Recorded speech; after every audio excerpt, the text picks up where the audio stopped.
Hello guys, सवाल है ए population with finite resources. कोई पॉपुलेशन है जिसमें फाइनाइट नंबर ऑफ रिसोर्सेस हैं, उसमें लॉजिस्टिक ग्रोथ कर्व हमें देखने को मिल रहा है। ठीक है। अब लॉजिस्टिक ग्रोथ कर्व में जो भी स्टेप्स होती हैं उसका हमें करेक्ट सीक्वेंस बताना है। ठीक। पहले बनाते हैं हम एक ग्राफ।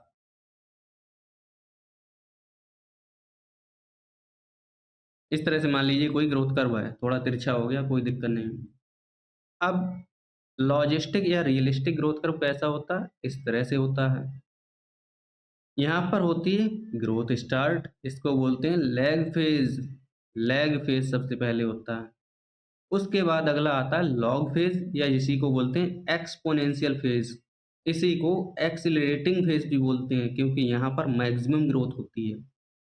तो ये हो गया एक्सिलरेटिंग फेज। उसके बाद यहाँ से ग्रोथ कम होना शुरू हो जाती है, दिख रही है आपको? इसको बोलते हैं डिसिलरेटिंग, यानी कि एक्सिलरेशन कम हो गया, यानी कि ग्रोथ कम होना स्टार्ट हो गई।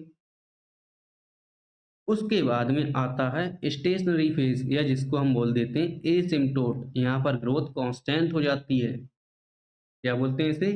एसिम्प्टोट। ठीक है। अब आंसर मैच करते हैं। सबसे पहले लैग फेज होना चाहिए। यहाँ दे दिया एक्सीलरेशन, यहाँ भी एक्सीलरेशन, यहाँ स्टेशनरी। तीनों के तीनों गलत हो गए।